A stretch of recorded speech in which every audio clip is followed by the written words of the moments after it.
Chapter 4.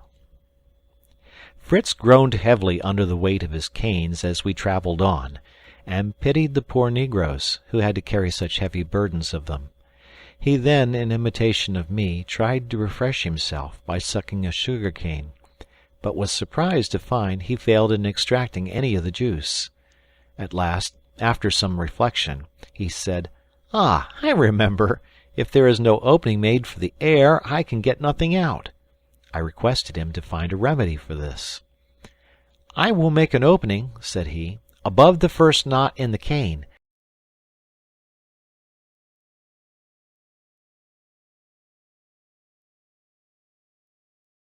If I draw in my breath in sucking, and thus make a vacuum in my mouth, the outer air then forces itself through the hole I have made to fill this vacuum, and carries the juice along with it. And when this division of the cane is emptied, I can proceed to pierce above the next knot. I am only afraid that going on this way we shall have nothing but empty canes to carry to our friends." I told him that I was more afraid the sun might turn the syrup sour before we got our canes home, therefore we need not spare them. "Well, at any rate," said he, "I have filled my flask with the milk of the coconut to regale them."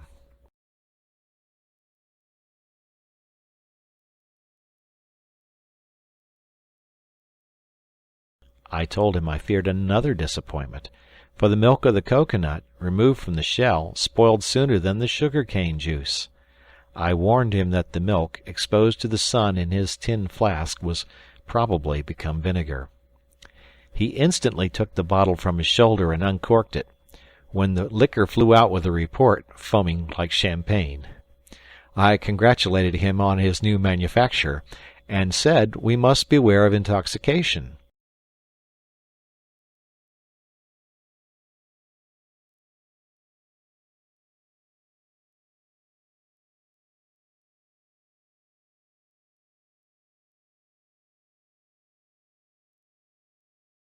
"Oh, taste, Papa," he said. "It is delicious, not at all like vinegar, but capital new, sweet, sparkling wine. This will be the best treat if it remains in this state." "I fear it will not be so," said I. "This is the first stage of fermentation. When this is over, and the liquor is cleared, it is a sort of wine, or fermented liquor, more or less agreeable, according to the material used.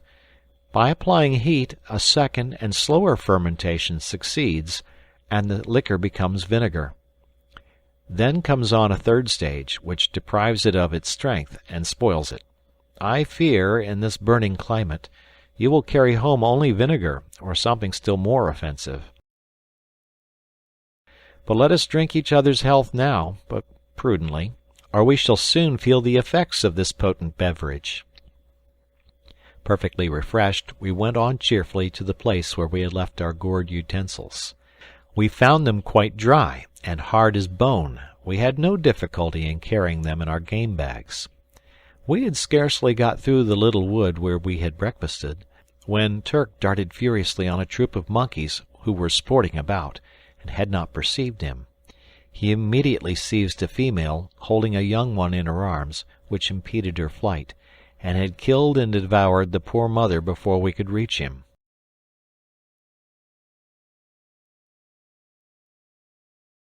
The young one had hidden itself among the long grass, when Fritz arrived.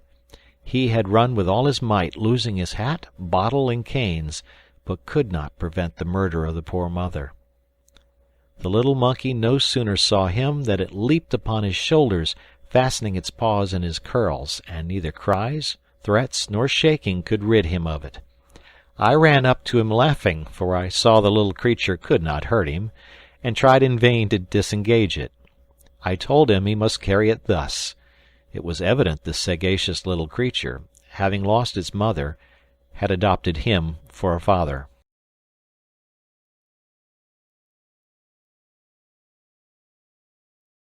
I succeeded in last in quietly releasing him, and took the little orphan, who was no bigger than a cat, in my arms, pitying its helplessness.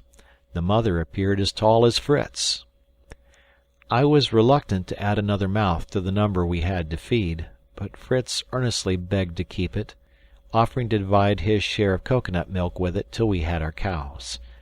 I consented, on condition that he took care of it and taught it to be obedient to him. Turk, in the meantime, was feasting on the remains of the unfortunate mother.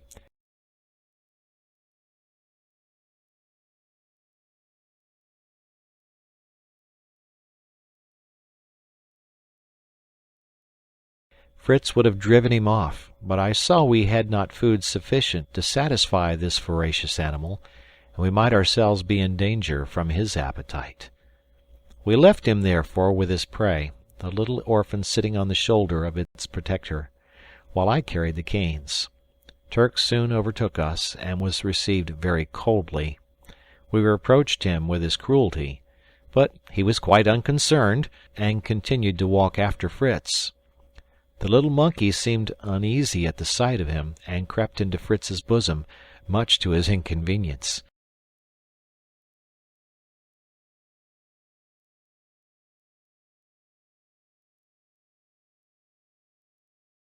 But a thought struck him. He tied the monkey with a cord to Turk's back, leading the dog by another cord, as he was very rebellious at first. But our threats and caresses at last induced him to submit to his burden. We proceeded slowly, and I could not help anticipating the mirth of my little ones when they saw us approach like a pair of showmen. I advised Fritz not to correct the dogs for attacking and killing unknown animals. Heaven bestows the dog on man, as well as the horse, for a friend and protector. Fritz thought we were very fortunate, then, in having two such faithful dogs.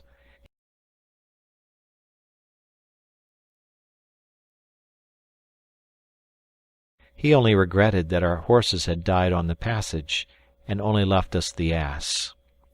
"Let us not disdain the ass," said I. "I wish we had him here. He is of a very fine breed, and would be as useful as a horse to us." In such conversations, we arrived at the banks of our river before we were aware.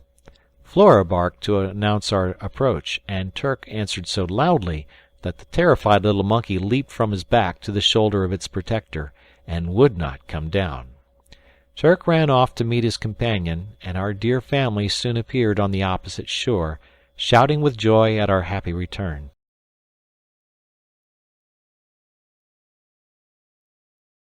We crossed at the same place as we had done in the morning, and embraced each other. Then began such a noise of exclamations. "A monkey! A real live monkey! Oh, how delightful! How glad we are! How did you catch him?" "He's very ugly," said little Francis, who was almost afraid of him. "He's prettier than you are," said Jack. "See how he laughs! How I should like to see him eat!" "If we only had some coconuts," said Ernest. "Have you found any, and are they good?"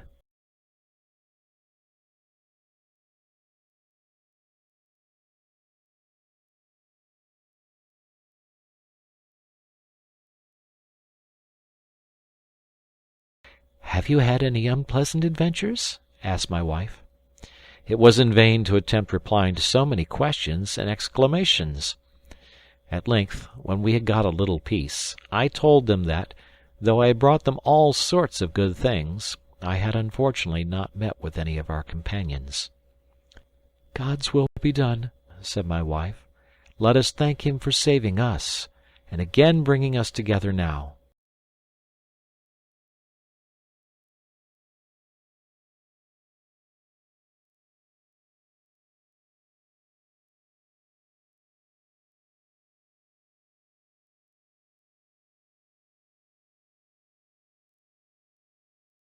This day has seemed an age. But put down your loads, and let us hear your adventures. We have not been idle, but we are less fatigued than you. Boys, assist your father and brother. Jack took my gun, Ernest the coconuts, Francis the gourd rinds, and my wife the game bag. Fritz distributed his sugar canes and placed the monkey on Turk's back, to the amusement of the children.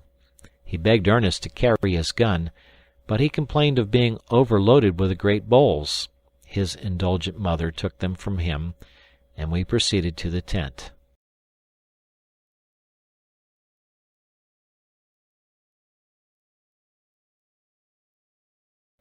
Fritz thought Ernest would not have relinquished the bowls if he had known what they contained, and called out to tell him they were coconuts. "Give them to me," cried Ernest. "I will carry them, Mamma, and the gun too." His mother declined giving them. "I can throw away these sticks," said he, "and carry the gun in my hand." "I would advise you not," observed Fritz, "for the sticks are sugar canes."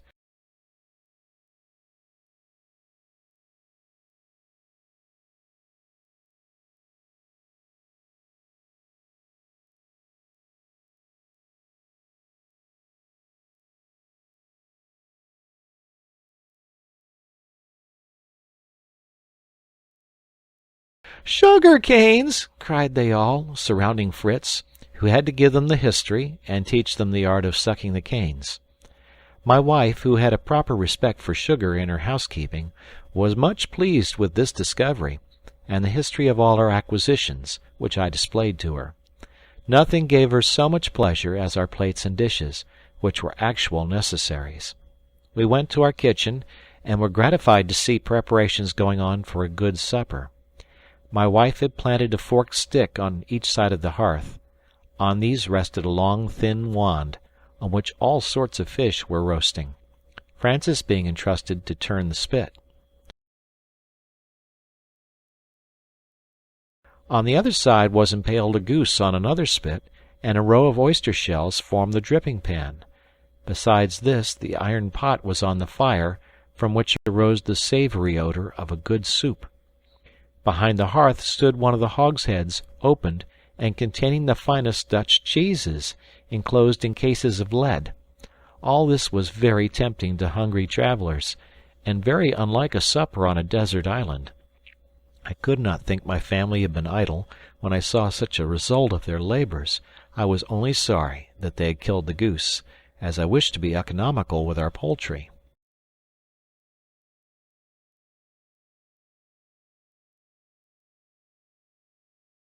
"Have no uneasiness," said my wife. "This is not from our poultry yard. It is a wild goose killed by Ernest." "It is a sort of penguin, I believe," said Ernest, "distinguished by the name of Booby, and so stupid that I knocked it down with a stick. It is web-footed, has a long narrow beak, a little curved downwards. I have preserved the head and neck for you to examine. It exactly resembles the penguin of my book of natural history."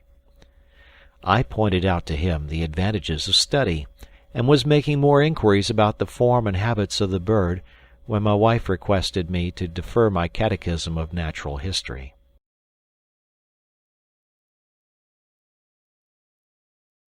"Ernest has killed the bird," added she. "I received it. We shall eat it. What more would you have? Let the poor child have the pleasure of examining and tasting the coconuts." "Very well," replied I. "Fritz must teach them how to open them, and we must not forget the little monkey who has lost his mother's milk." "I've tried him," cried Jack. "He will eat nothing." I had told them he had not yet learnt to eat, and we must feed him with coconut milk till we could get something better.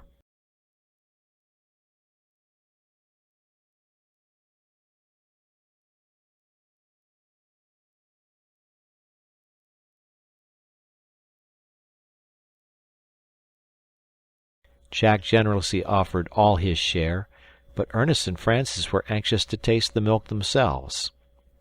"But the monkey must live," said Jack petulantly. "And so must we all," said Mother. "Supper is ready, and we will reserve the coconuts for dessert." We sat down on the ground, and the supper was served on our gourd rind service, which answered the purpose admirably. My impatient boys had broken the nuts, which they found excellent, and they made themselves spoons of the shell. Jack had taken care the monkey had his share.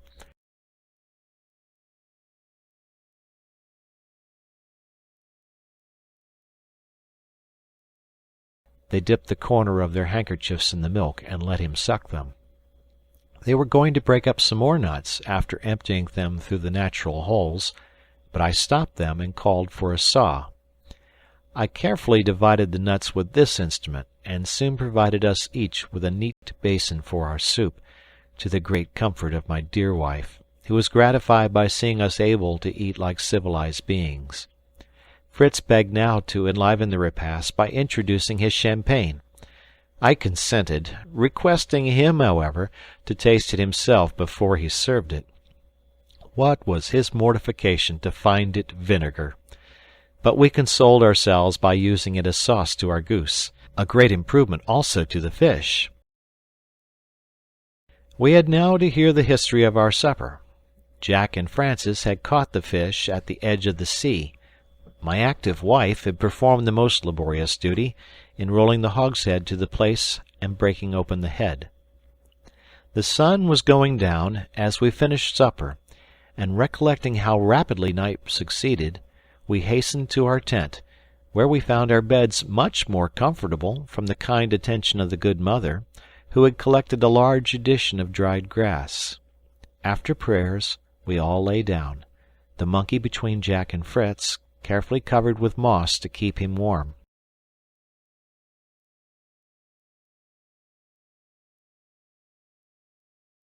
The fowls went to their roost, as on the previous night, and after our fatigue we were all soon in a profound sleep. We had not slept long when a great commotion among the dogs and fowls announced the presence of an enemy. My wife, Fritz, and I, each seizing a gun, rushed out. By the light of the moon we saw a terrible battle going on. Our brave dogs were surrounded by a dozen jackals. 3 or 4 were extended dead, but our faithful animals were nearly overpowered by numbers when we arrived. I was glad to find nothing worse than jackals. Fritz and I fired on them. 2 fell dead, and the others fled slowly, evidently wounded. Turk and Flora pursued and completed the business, and then, like true dogs, devoured their fallen foes, regardless of the bonds of relationship. All being quiet again, we retired to our beds, Fritz obtaining leave to drag the jackal he had killed towards the tent to save it from the dogs, and to show to his brothers next morning. This he accomplished with difficulty, for it was as big as a large dog. We all slept peacefully the remainder of the night, till the crowing of the cock awoke my wife and myself to a consultation on the business of the day. End of chapter 4. Hey, this video was made just for you. If you've liked it, do give it a thumbs up. And if you're not a subscriber yet, please subscribe to my channel. If you have a question, I'll be happy to answer it. You can also leave a comment and question down below. Thank you. Bye-bye.